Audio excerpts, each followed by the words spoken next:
Good evening, guys. Welcome to Connekt Academy, sponsored by HF Connect. Now, this is day 2 of our programming stroke coding course tutorial of week 1. Now, please, if you are a core programmer, if you're a core beginner in programming and you don't know anything at all, I would advise you that you have to watch our pre-course tutorial or pre-course class that we had. If you didn't attend it, so you go to our YouTube page HF Connect and watch the video on that before we continue. And if you didn't attend the day one and pre-course, they are different. Pre-course, after pre-course, we have our day one. And if you didn't attend the day one of our programming tutorials, it's not actually compulsory for you to watch this day two. You can still abandon the day one and start from day two. Even if you continue from day three, you didn't actually miss anything at all, because day two this day two is just like a review of what we did in day one. Now, without wasting much of your time, I will have to keep on going and see what we have for today. Variables, data types, methods, system.out.println. Bear in mind that these four topics that we're going to talk about today is going to be like a summary, so that because the practical that we have, remember I said that programming is too broad, you can't know everything in programming. So I'm actually going to summarize these four things, this because whatever we're going to practice today is actually going to require them. So I suggest and advise that you pay very close attention, you bring your ears near your speaker to actually hear every single thing that we are going to say today. Now, note that these different topics will still be taught as a main topic, because there are many things regarding each of them, but today we're just going to give a summary on the four of them. So as we continue, first of all, what is presented before us are variables. Now, what is a variable in Java? Variables are names given to objects so that they can be identified, and value is what the variable stroke identifier is representing. In a layman's terms, remember, I will try to make this thing very easy. I will try to break it down into pieces. Just listen carefully. In a layman's terms, everybody's name is a variable to himself. Body, that is, your parents gave you the name John or Charles or Cynthia because they want your body, which is the value, to be present whenever they call you. Without you having a name representing you, you won't be able to be called by anyone at all. Now, I give for example, variables are names given to things. We have lion, we have tiger, we have cheetah, we have football clubs, Barcelona, Chelsea, Manchester United. We have names of people, Cynthia, John, Charles, Mesoma, and all whatnot. Now,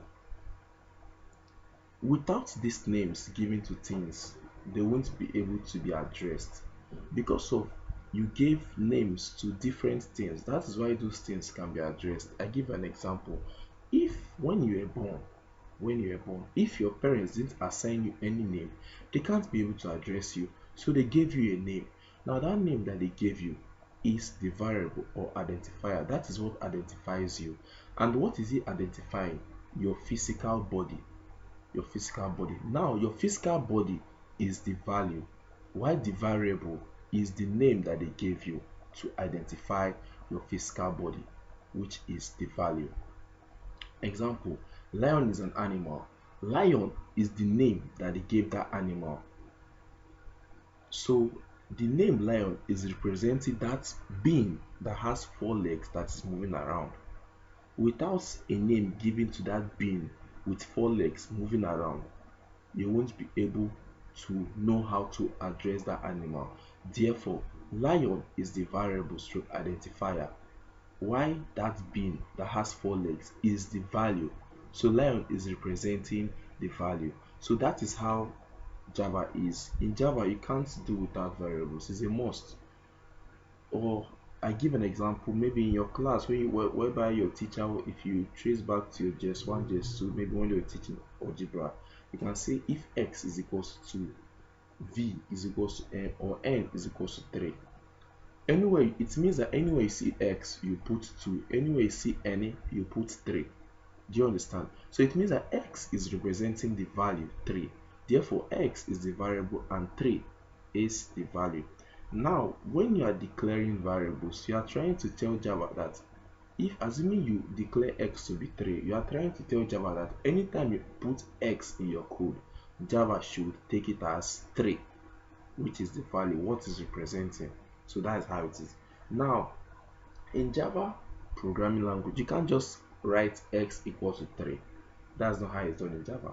Now we move over to declare a variable. That's exactly what we're talking about now. To declare a variable, you can't also assign a variable anyone, or to identify a value.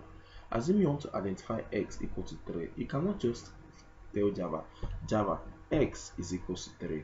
No, it's wrong. You have to put it in a way that Java is going to understand that x is equals to 3. Now, these are examples. For you to declare a variable, you must first of all define the class. There's what we call class or data type. As we go on, we will still understand that.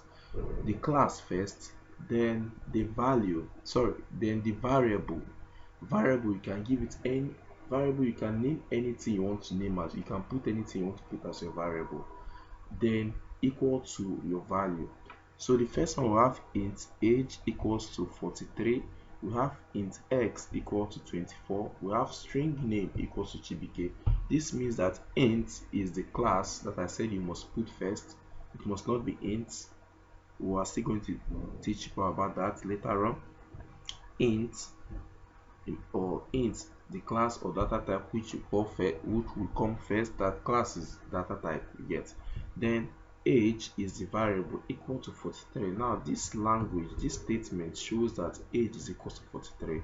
We have in our second one x is equal to 24, and we have in the third one string name equal to chibike. String name equal to chibike. Okay, it means that anywhere Java sees name, it takes it as chibike. Anywhere Java sees x, it takes it as 24, and so on. Now, data types. We have entered data types. Remember, we previously said that in Java we mostly work with classes. In Java we mostly work with classes. I remember I said that in our pre-course class. So if you have not watched the pre-course class, I believe you have to go and watch it. So let's continue. Data types are like classes. That's true. They are general words given to items. For you to define objects in Java, you must classify them under a class. For you to define objects in Java, objects are like kind of variables. They are kind of variables, but they are not. Okay, variables represent objects. I don't want to actually confuse you guys on that one now, but bear in mind that if you have not watched that pre-course class, you need to go and watch it. So as I was saying, data types are like classes. They are general words given to items. For you to define objects in Java, you must classify them under a class.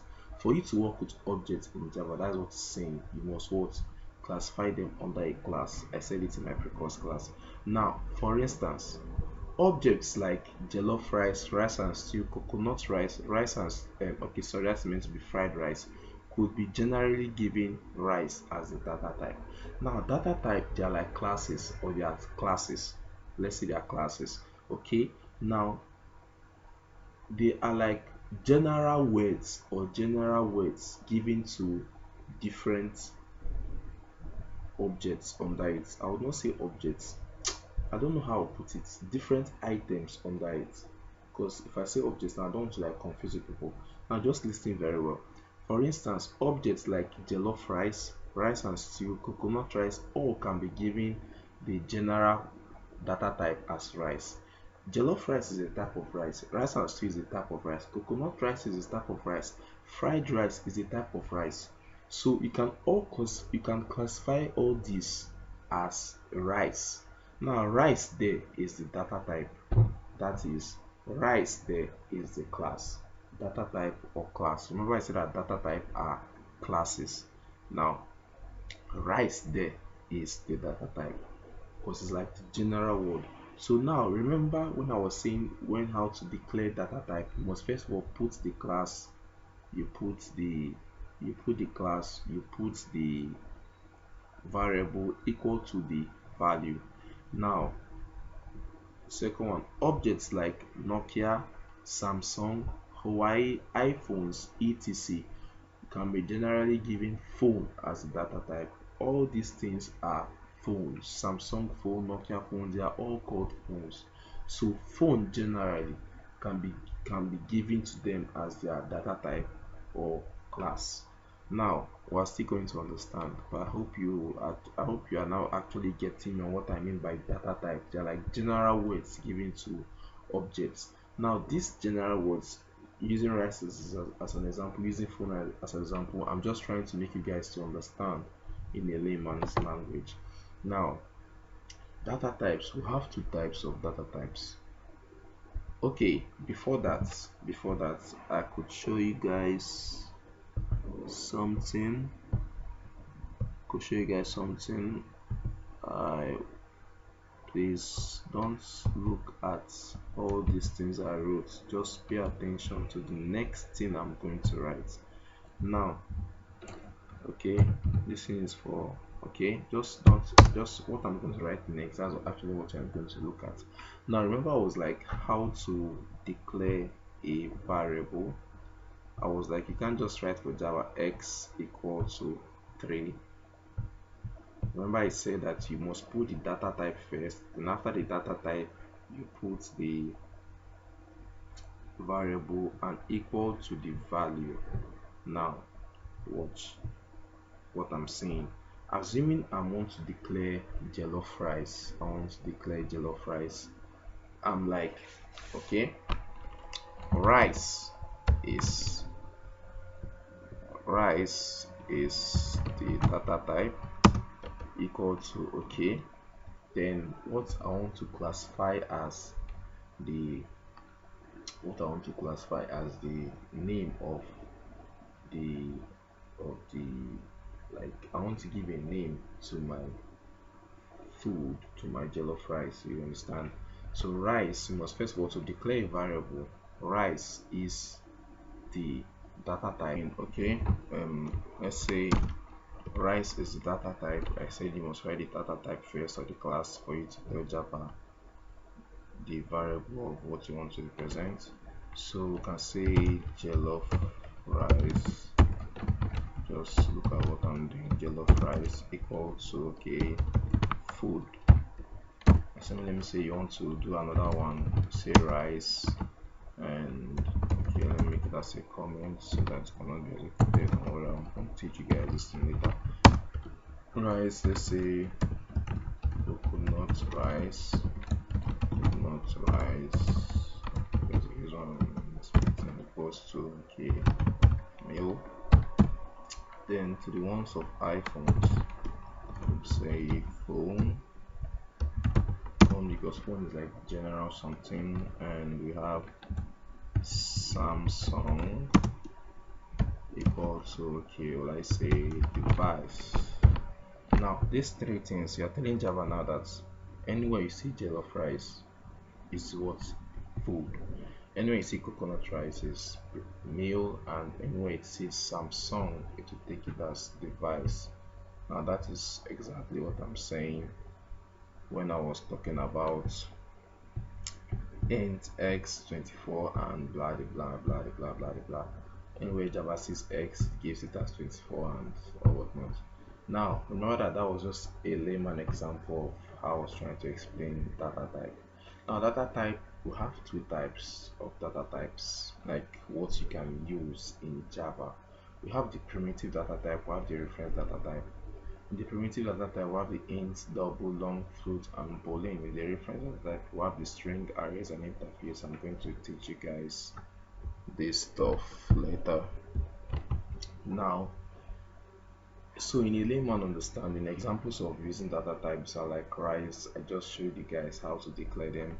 rice, jollof rice, phones, Nokia, Samsung, etc. Now, in real examples, remember that that was just, you get. Remember I said you have two types of data types. If you go back to the video where you see the primitive and the reference data type.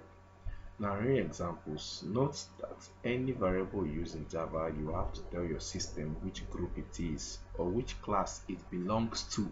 And once you do that, don't assign that variable to any other item in another group. I will give you guys an example. Now, what is trying to say that is exactly what I've said before. If you're assigning any variable, if you're assigning any variable in Java, you can't give that make sure you put a group in front of it. Make sure you tell Java which group that variable belongs to before you assign it a value. Like now, if you're giving, like now, this jollof rice and something we just wrote in our codes a few seconds before, you see where we told Java that Java jollof rice is a type of rice, so that's why rice is in front. Then we'll have jollof rice, then we'll have equal to the value, you understand? So in our real examples with those two types of data types that we need, those are the only ones you can use in system. You get in your Java something, you understand?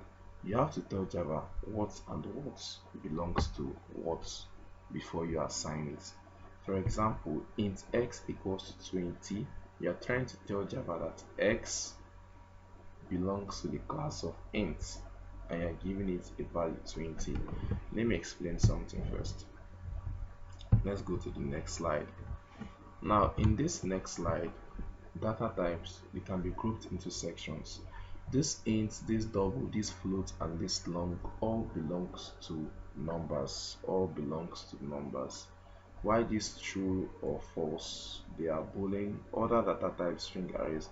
Okay, let us now face the numbers part. It means that anytime you write int before you declare your variable, you are trying to tell Java that whatever that value is going to be of a type of figure without decimal. Pay attention very well.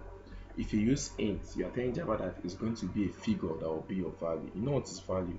Equal to dash. That dash is your value, like whatever you're going to write there. So you're telling Java now that that value is going to be a figure if you use int. If you use double, a figure that has a decimal, that is what you're trying to tell Java to take it as. If you use float, a figure 2 that has a decimal. If you use long, a figure 2 that has no decimal, and we have others too, but I'm just trying to. Now, if you're going to put boolean in your front of your code, in front of whatever you're going to write, in front of whatever variable you are going to declare, it means that that variable is either going to be equal to a true or false statement. A true or false statement. Boolean is used in terms of conditions. Now, other data types, I'm still going to explain this one later, but first of all, I'll take on string. Now, string, whatever, if you're using string in front of the variable that you're going to declare, you're telling Java that your value is going to be a combination of letters, English, or a combination of alphabets. It could be an alphabet or it could be a combination of alphabets. That's what you're trying to tell your Java compiler. Now let's go back to what you had. So therefore, you want to tell Java x equals to 20. So how do we now declare it? How we have always been doing before. Your class first of all, followed by your variable. Remember that variable, you can give it any name you want to give, equal to your value. So int here is the class, x here is the variable, equal to 20, which is your value. Now you have declared its float, and remember I said that when you're using float, it means a figure. In later videos, in as we continue teaching, like days to come during our lecture days, we're still going to teach people the difference between int and float and double, and but just know that they are, for now, they are used for figure representation. Now you can see x here without a decimal is okay. Sorry, 20 here without decimal. I'm just trying to tell you now that int is used for figures without decimals. Float has a decimal on them. They are used for figures that has decimals. Double used for figures too that has decimals. You understand? But later on, later in our later now as in our later class, like our classes in the future, we'll tell you the difference between things like float and double, int and long and byte and all what's not. Now we have the string name. Remember I said you defining name in the class of string shows that the value is going to be a combination of words, and you gave the value to be Charles. Boolean results true, I said that one. String department English. Now I think we are actually summarizing everything so that you understand everything in a layman's understanding. Methods. Now methods. What are methods? Methods are like instructions that are being passed to objects or classes. Methods are like instructions that are being passed to objects or classes. These classes or objects then executes this method stroke instruction being passed. I can give an example. If you're in your house and your mother tells you to go to the kitchen, now she says, Chioma, go to the kitchen. Chioma, go to the kitchen. Now, the instruction there is go to the kitchen. Who is she telling? She's telling Chioma. Now, Chioma can be the object in Java. You are sending Chioma a message, and the message stroke the method there is go to the kitchen. So methods are like instructions being passed to objects. In a layman's understanding, the method there is go to the kitchen, passing it to the object which is Chioma for Chioma to execute them. Now, this class of objects then executes the method stroke instruction being passed. I gave you an example. I touched small, just a very small thing on methods when I was teaching our pre-course class. When I was using banks, first banks, and when first bank deduct 15 naira, how it's going to affect everybody because first bank is a class, and when you yourself, your personal account under first bank, you remove 3,000 naira or you remove that same 15 naira, how it's going to affect you only because you are an object. So if, as I said earlier, you have to watch the pre-course video, or if you do not attend the class, you have to watch it please before you continue with us with this one. Now, in a layman's understanding, they are like this. Okay, not in layman's understanding, like in real life experience, you will hear of all these robots that they do make, all this artificial intelligence and robots that can walk, that can go, that can execute messages that are being sent to them, or they can do things like human beings. Now if you're a programmer, you program a robot and you tell the robot to, you send a method to it. Remember, it's called method, it's not like message, it's method. You send an instruction to it or a method to it, and you're like, move left. The robot receives the method move left by 5 meters. Once it receives it, the robot is going to execute it. As you can see, the robot has started moving left and is going to move left by 5 meters before it stops. That's how methods are. Remember, all these things are like summaries. We're still going to teach these things individually as a topic on its own, so that you know how to use them very well, you know how to declare them, and you understand the deep meaning in them. So let us continue. We have examples of methods. First bank dot deduct 15 naira. This is how the method looks like. Remember, this first bank now is the class, so you are passing this method dot deduct 15 naira to first bank, and first bank is going to execute that information. How is it going to execute it? Remember, deduct 15 naira is like remove 15 naira from everybody's account connected to first bank.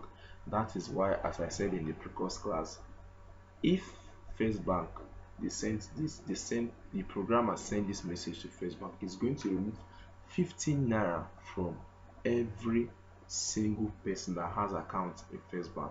They could do it in terms of maybe ATM maintenance, or in terms of monthly charge, or in terms of bank maintenance fee and or whatnot as they usually do in other banks. Now, Emeka's account dot credit 20,000 naira. Let me say your father sent money to your account and the programmers now send an instruction to your account, which is an object under First Bank, and the method they sent was credit 50 credit 20,000 naira. Dot credit stroke method is the dot credit bracket 20,000 is the method, and Emeka's account is the object. Now Emeka's account is going to execute that message. Now the third one, we have robot dot move left. We just did it in the past one. Robot is the object here, and move left is the method. Now if this robot here was a class, it means that there are many other robots under it. So by the time you send the message to the robot, which is a class, assuming it was a class, all the robots there will move left. But since this robot now is an object, it just means that only one robot there is who you are sending the message to, or the methods to. Now bulb.on 5 bulb.on 5. Now it could mean that bulb.on, assuming we have like you're in a room and we have many bulbs in that room, you are like saying that okay, all the bulbs should on after 5 seconds. All the bulbs should on after 5 seconds because of the bulb there is a class. But assuming I say in this second one, the bulb is the object, and you sent a method dot on bracket 5, it means that only that bulb you send the message to should on after 5 seconds. Now it's not a must that an argument must be inside the bracket of a method. An argument, I mean all these figures or anything at all. There are some methods that don't have any argument at all, that don't have any figures or anything inside their brackets. So I can come here and remove this one. I can come here too and remove this one. Now it could mean that once you send this message to the bulb, which is an object, it could just mean that okay, let the bulb just on. There's no need for counting 5 seconds and or whatnot. Now that is by the way. And the last thing we have for today is system.out.println. If you look closely, .println is a method. So you are sending this method to a class which is system. That's just like trying to maybe it does not actually really concern you at this moment, but at least I'm trying to enlighten you, or just trying to no knowledge is a waste actually. So it's now, what does this command do? This command is a command that is used to output the results of your work stroke tags stroke written codes in Java. If you have finished doing something and you want to output whatever you have done in your programming editor, or in your, after you're finished writing codes and you want to output your work, for now we use system.out.println. System.out.println is used to, without this stuff you can't be able to show the results of what you did in Java programming language. For other languages, they have what they use. For example, Python uses print. For JavaScript, for PHP uses echo, so as they have for other languages too. Okay, and I think with this now we can go to our practicals. I'm going to tell you guys how to, you guys are going to watch how I'm declaring a variable, which I've already done before, and how I'm going to make use of system.out.println. Now before I start, let's start this IntelliJ from the beginning. If you have not used the IntelliJ before and you want to know how to use it, if you want to know how to set up your environment so that you can start coding, this is how we do it. Forget about anything that I wrote here. This is how we do it. You click on file, okay, and think my PC has started to do magic. The computer has already started to do magic. Okay, you click on file, then you click on new. Is a project that you are doing, so you click on project. If you have not used IntelliJ before, don't check any of these buttons. You have not used have not started to learn Groovy, Kotlin language or Scala, so you are just meant to click next. Now I think some people's own here should be empty. Some people's own here should be empty. Please, if you don't have anything here, I will say that you have to click download JDK and look for 14 points. If after trying it does not work, I feel you have to, if you can't be able to use your own, if you can't be able to do your own, I feel you have to, in the group you can actually contact me through the group or in my DMs, or it's something you can just browse, download Java JDK, or how to download Java JDK, and once you download it, you click add JDK and look for wherever it is in your files. I think the updated one should be 18 or so, but using 14 is not actually a bad idea. So if you can download 14, you are good to go. So as I said, you're not going to check anything in these boxes. You're going to click next. You're not going to check anything in these boxes. You're going to click next. And what is your project name? Your project name can be anything you want to name it. I could name my own okay, I think I'll give my own Connekt Academies Z. Connekt Academies Z, and I'll click finish. So this is how it's, because I've used my stuff, that's why I'm showing you whether I should open this in this window.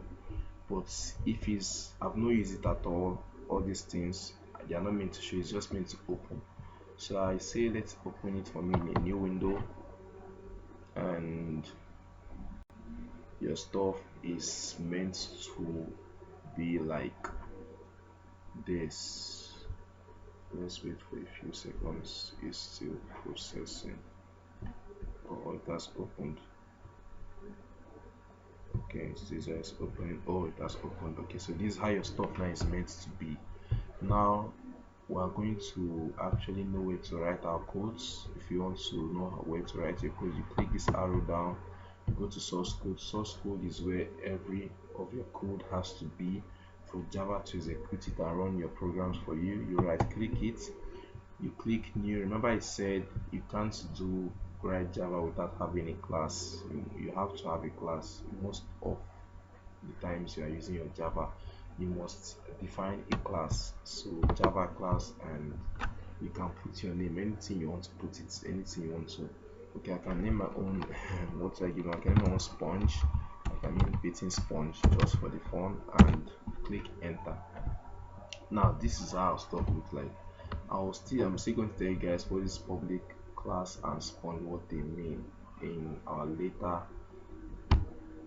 lessons or in our later tutorials or teachings, so you have to attend them. Now whatever I'm going to write now, please don't pay attention, because for now it does not actually concern you guys. Now I'm still going to teach you guys what it means. Now I finished this. The means nice. Whatever next I'm going to write, that's actually where you guys are going to write your codes, is in this environment. It's in this environment. Now we start. Okay, we're going to first of all show you how to declare variables. How to declare variables. How to declare variables, as we showed you guys in our slides. And remember I said it must be of a class first. So assuming there's a question now that we should, okay, I think there's a question already. This question, let me just copy it, and I could set another question, but it does not matter. Let me just use the same thing. Maybe there's a question that we should define the age of a student we should define the scores of the students, the scores of the student, maybe the score he had in mathematics, and the names of people in a room. We should, assuming there are only two people in that room, we should tell them their names in and give it to Java. We should also define the number of students that attended school today. That's the question, the age of a student, the scores he got, the names of people in the room, and the number of students that attended school today.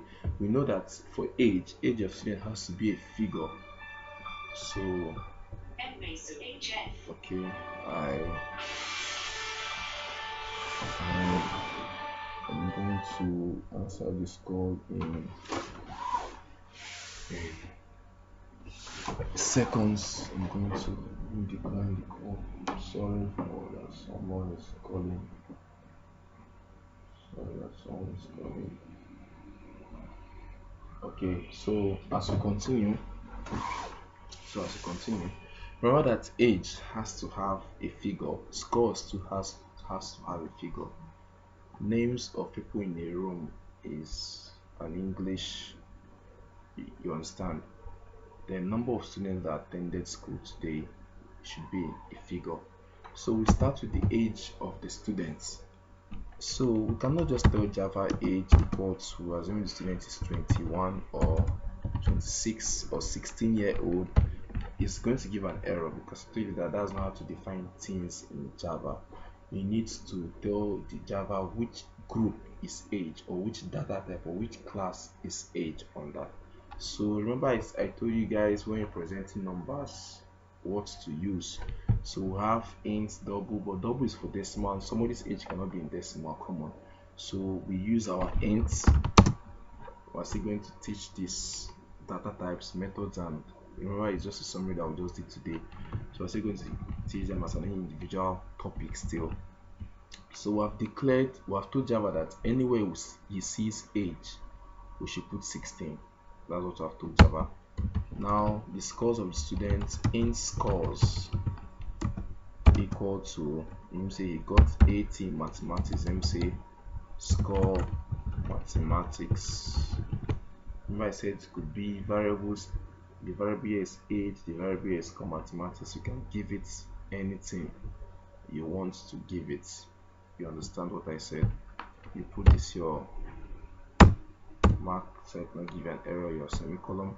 Then the names of people in the room. Okay, let me say the first person in that room.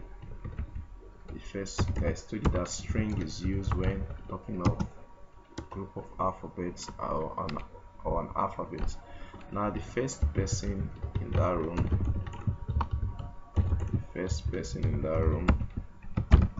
is equal to okay, Shoma was in the room. The second person in that room was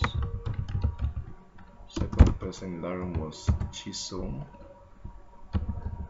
Okay, I'm going to all these things we're actually going to know why and why we're declaring things like this. Choma, not Chomi. The second person was George. I said that there are only two persons in that room, so I've covered that. So I've answered that question. Now the number of students that attended school today, the number of students cannot be in decimal, it has to be in a figure, so we use ints. And number of students, let's represent our number of students with NO students. Number of students that attended school today, let's say there were 890 students that attended school today. So we're finished our assignment, we're finished everything in declaring variables. Now the next thing is using if we run this program now. Okay, how to run? You click this run, you click here to run your program. Now if we run this program now, it's not going to display anything for us at all because there is no system.out.println. So okay, so for you to I think we're going to So now you can see now that, as I said, if you run your program like this, it's not going to show anything at all. You need to write a system.out.println in function to be able to display whatever you have done. For example, now, okay, let's say I want to display hello world on the system with all these things I've written now. System.out.print.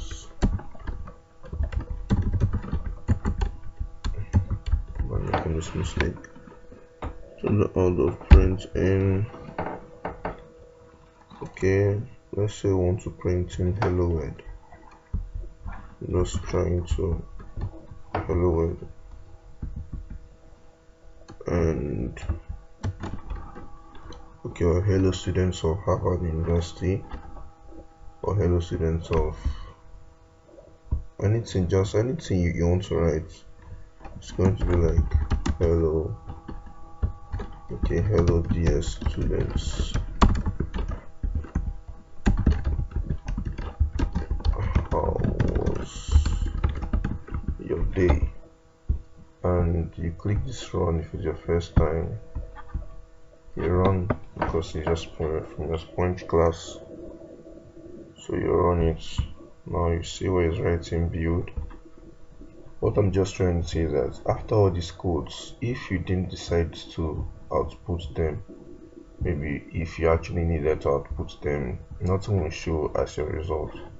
Whatever contains, whatever is in this line is actually going to be outputted. Outputted is what is going to show to the user using your program. So now you see it has finished. Now, hello dear students, how was your day? So this system.out.print is to output anything in your code. For example, now I give another example. I want to output the second person in the room, and the second person here says George. So I'm going to output the variable, the identifier second person is going to be second person, and you click run. Now the output now is going to be George, because you're telling Java that you want to output what is representing the second person, which is John. I've clicked run on my program, that's this side, because I no more went here because I was not doing it for the second time. I was not doing it for the first time. So now it has shown George. Okay, let's say you want to output multiple things. You can copy this, Ctrl+C, and go under and paste it. And let's say I want to output the age of whoever that was, so it's going to be 16, and I want to output again the number of students in that school, number of students that attended school that day, number of students, and let's run it. So what we should have now is George, age, and number of students. Sorry, George 16 and 890. So that's how Java is.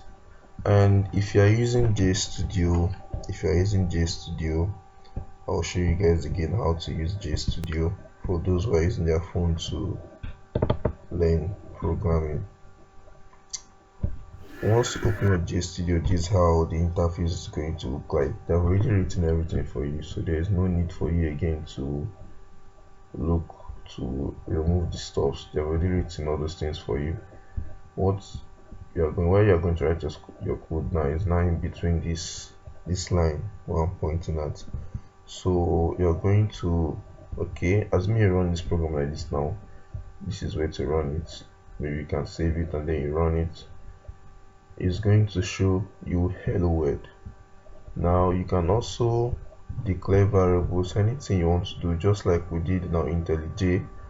You can declare all this, you can write all these things here and write them in your JStudio. There's no problem.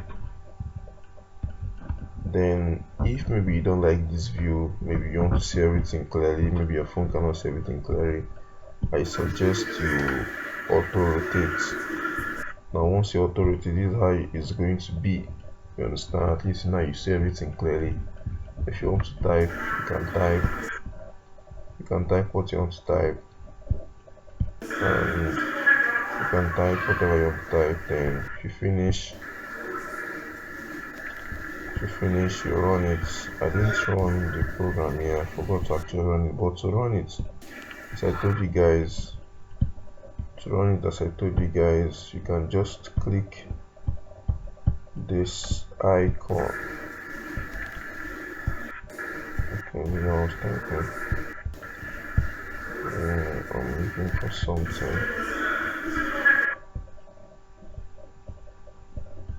To run it, you can click this icon here. That's for running, just like I showed you in the past few seconds. They are just the same thing. So I believe there are no questions in this class, and remember to always check our YouTube page for our videos, for our free classes. Then for those ones who start doing the classes for paid, for those that just paid, will no more be posting like that on our YouTube page because of due to some reasons, but we're still going to find a way to still give those that paid the videos. Some videos will still enter YouTube, but if you have not paid, I don't think you will not be able to understand, because it is not going to, the video is not going to order. It is not every time that we're going to post. Thank you guys once more for attending, for staying with us. Once more, we are HF Connekt and Connekt Academy. I don't know what to say, safe.